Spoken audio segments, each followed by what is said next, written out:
रहीम नाज़रीन अस्सलाम वालेकुम, मैं हूँ इमरान वसीम। नाज़रीन, बानी तहरीक इंसाफ इमरान खान की बहन अलीमा खान ने न सिर्फ भाई की रिहाई के मामले पर मैदान संभाल लिया है बल्कि स्टीयरिंग सीट पे आ चुकी हैं। स्टीयरिंग सीट पे आने के साथ साथ अलीमा खान ने पाकिस्तान तहरीक इंसाफ को मुर्द इल्ज़ाम भी ठहरा दिया है। अलीमा खान की तरफ से तहरीक इंसाफ की क़यादत को किस इल्ज़ाम पे चार्जशीट किया गया है, इस खबर की डिटेल से अपने इस प्रोग्राम का आगाज़ करेंगे और इसके बाद हमारे प्रोग्राम की जो दीगर अहम खबरें हैं जिनकी हेडलाइंस या जिनके टाइटल्स थंबनेल पे आप नाज़रीन ने पढ़े हैं, ख़ास तौर पे वज़ीर दाखिला मोहसिन नकवी को घर का रास्ता किसने दिखाया, ये मामला क्या है, इसकी डिटेल भी आपके साथ हम शेयर करेंगे। लेकिन प्रोग्राम का आगाज़ करने से पहले आपसे दरख्वास्त के चैनल को सब्सक्राइब कर लें, बेल आइकॉन का बटन प्रेस करें, वीडियो पसंद आए तो इसे लाइक और शेयर ज़रूर कीजिएगा। तो बात करते हैं इमरान खान साहब की बहन अलीमा खान साहबा, जो भाई की रिहाई के लिए बहुत ही मुतहरक दिखाई देती हैं। जहां वो इमरान खान साहब की रिहाई के लिए मुकम्मल तौर पे मुतहरक हो चुकी हैं, वहीं अलीमा खान साहबा ने एक मौका भी गंवाया है। ऐसे आप जानते हैं कि पाकिस्तान तहरीक इंसाफ और मुश्तरका अपोजिशन के प्लेटफॉर्म से 5 अगस्त की तारीख दी गई है। अब 5 अगस्त को इमरान खान साहब को गिरफ़्तार किया गया 2023 में, और जो आज़ाद कश्मीर मकबूजा कश्मीर में जो भारत की तरफ से, मोदी सरकार की तरफ से स्याह इक़दाम उठाया गया, वो भी 5 अगस्त को किया गया, जिस पर बानी तहरीक इंसाफ इमरान खान की तरफ से उस वक्त एहतजाज का ऐलान किया गया। अब 5 अगस्त आने वाला है। एक तरफ जो है भारत के मोदी सरकार के इक़दाम पर पाकिस्तान में, आज़ाद कश्मीर में, मकबूजा कश्मीर में स्याह दिन मनाया जाएगा, वहीं पाकिस्तान तहरीक इंसाफ इमरान खान साहब की रिहाई के लिए पेशावर में एक बड़े जलसे का इनेकाद करने जा रही है। पेशावर में जलसा होगा, दीगर जो सूबों के कैपिटल्स हैं वहाँ पर भी पीटीआई के जो प्रोविंशियल लीडरशिप है वो वहाँ पे जलसा करेगी। अगर जलसा करने की इजाज़त ना मिली तो फिर वहाँ पे एहतजाज किया जाएगा किसी प्रोमिनेंट जगह पे। अब अलीमा खान साहबा की कोशिश ये है कि पेशावर का जो जलसा है, जो पंडाल है, उसको मुकम्मल तौर पे भरा जाए। उसमें हज़ारों नहीं बल्कि लाखों लोग होने चाहिए। और इस बात को यकीनी बनाने के लिए अलीमा खान साहबा जो हैं वो खैबर पख्तूनख्वा के शहरों का, कस्बों का और भी ढेर सारे इलाकों का वो विज़िट कर रही हैं। लेकिन जहाँ जहाँ अलीमा खान साहबा जा रही हैं वहाँ पे चले हम ये बात नहीं करते कि उनको सिक्योरिटी प्रोटोकॉल भी है, उन्हें सियासी प्रोटोकॉल भी है और उन्हें सियासी वसाइल भी हुकूमत की तरफ से मैसर किए गए हैं। लेकिन अलीमा खान साहबा ने कहा कि अगर इमरान खान साहब की रिहाई से मुतल्लिक तहरीक इंसाफ की क़यादत मौसर और मुनज़्ज़म हिकमत अमली बनाती तो इमरान खान जेल में ना होते, इमरान खान रिहा हो जाते। इमरान खान की रिहाई से मुतल्लिक तहरीक इंसाफ की क़यादत ने मौसर और मुनज़्ज़म हिकमत अमली नहीं बनाई, जिसकी वजह से अलीमा खान साहबा कहती हैं कि नाकामी का सामना करना पड़ा।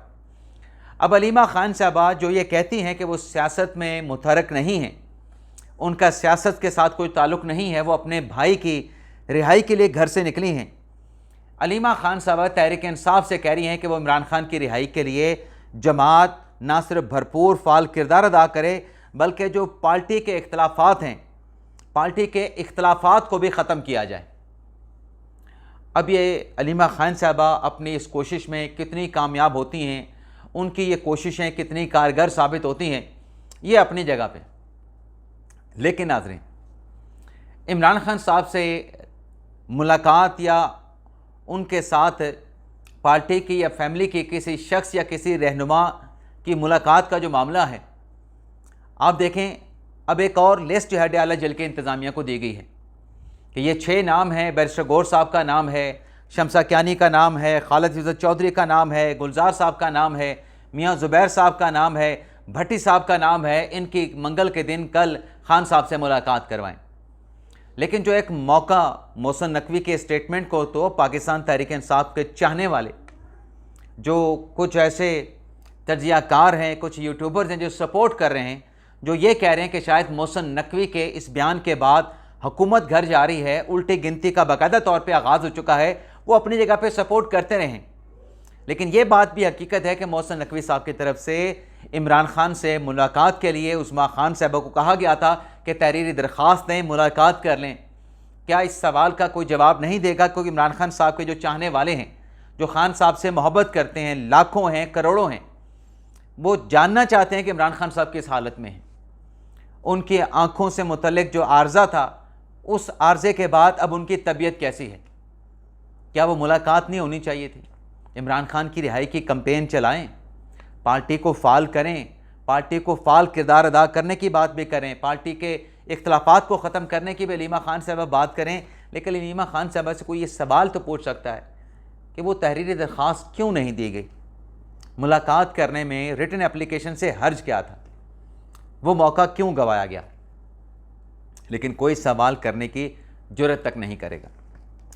अब नाज़रीन बात कर लेते हैं हमारी जो प्रोग्राम की दूसरी खबर है, मोहसिन नकवी साहब। अब मोहसिन नकवी साहब से मुतल्लिक तो नवाज शरीफ साहब ने जो पार्टी के रहनुमाओं को कहा कि आप उनके बयान को नज़रअंदाज करें।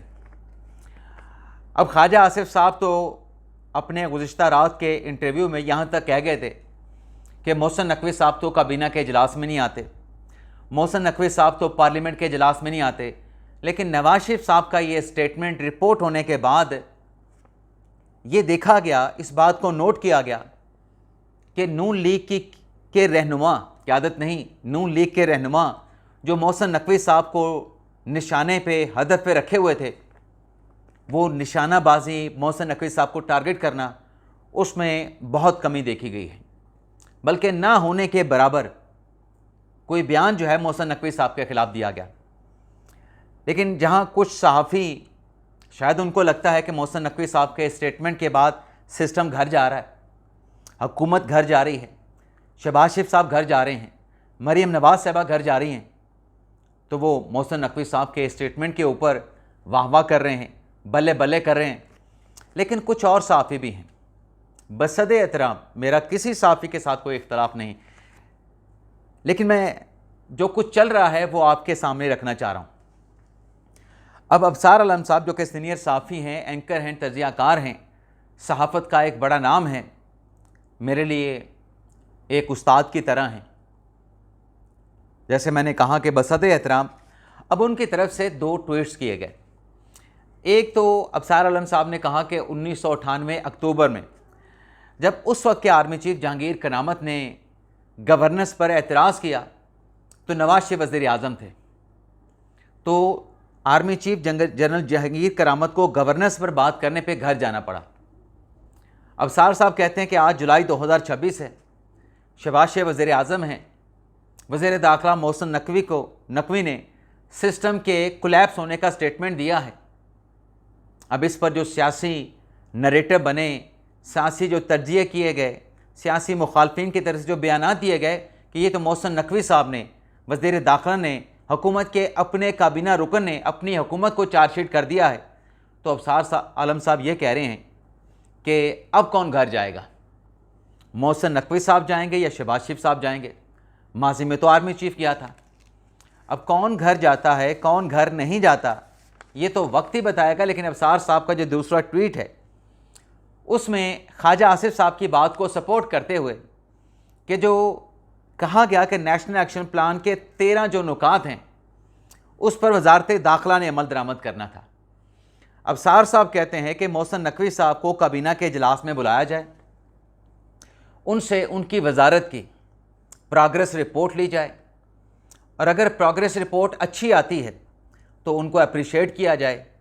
लेकिन अगर प्रोग्रेस रिपोर्ट अच्छी नहीं होती और कारकर्दगी में कामयाबी के बजाय नाकामी सामने आती है, तो अफसार आलम साहब कहते हैं कि वज़ीर दाखिला साहब को एग्ज़िट डोर दिखाया जाए, बाहर जाने का रास्ता, घर जाने का रास्ता दिखाया जाए।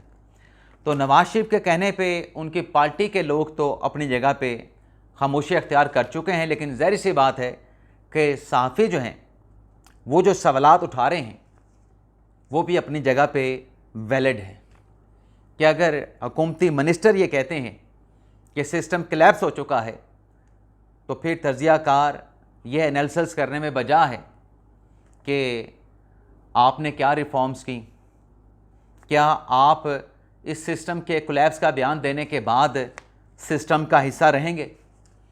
अब सिस्टम का हिस्सा रहने की जो बात है, आज़ाद कश्मीर में जो इंतखाबात हुए उसके बाद आज पीपल्स पार्टी के रहनुमा शर्जील मेमन साहब ने जो प्रेस कॉन्फ्रेंस की है, शर्जील मेमन साहब ये कहते हैं कि वफाकी हुकूमत की उल्टी गिनती का वक्त जो है वो शुरू हो चुका है।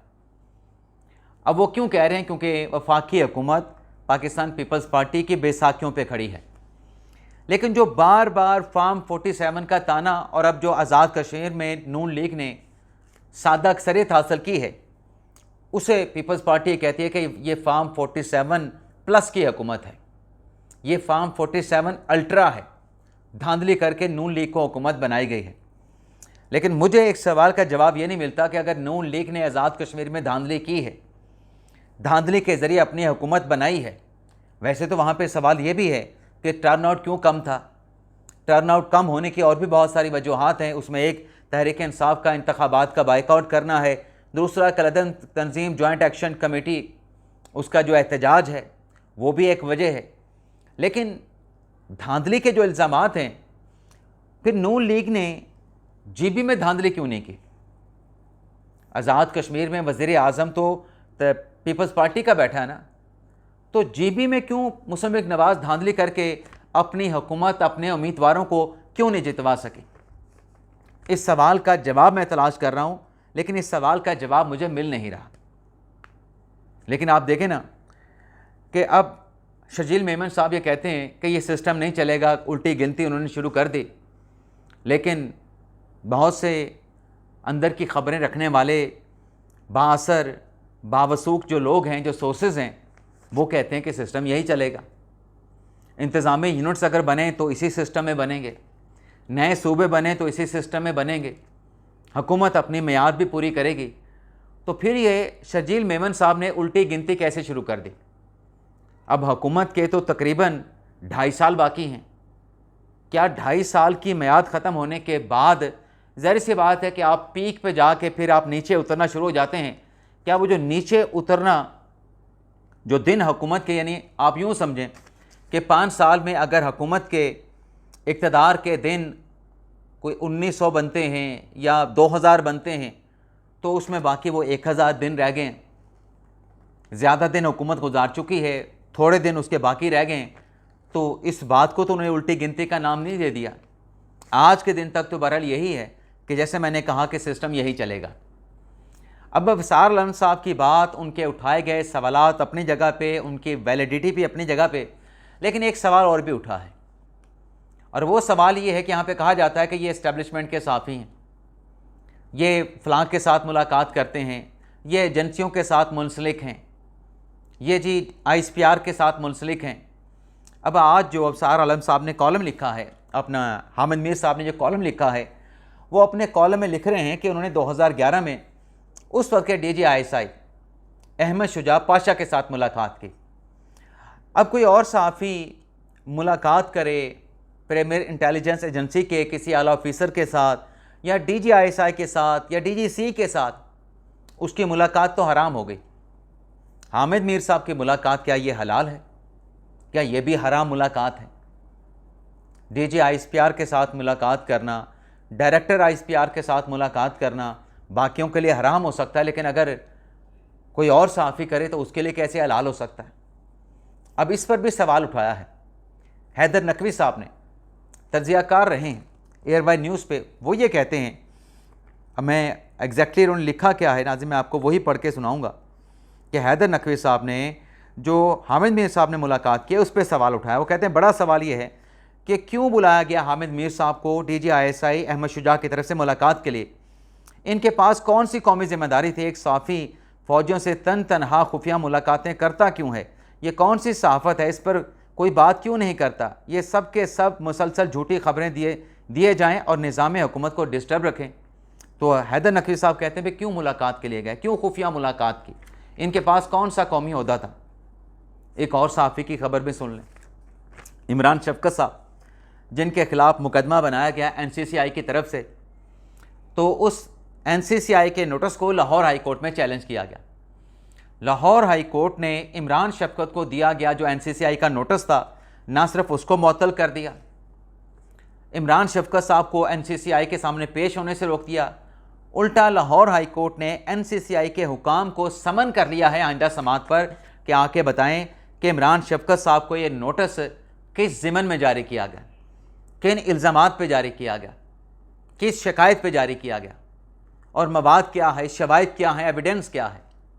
और इसमें भी जनाब मियाँ दाऊद साहब जो हैं लाहौर हाई कोर्ट के सामने इमरान शफकत साहब के लिए रिलीफ हासिल करने के लिए पेश हुए, और अल्टीमेटली मियाँ दाऊद वो रिलीफ हासिल करने में कामयाब भी हुए जो इमरान शफकत साहब चाहते थे।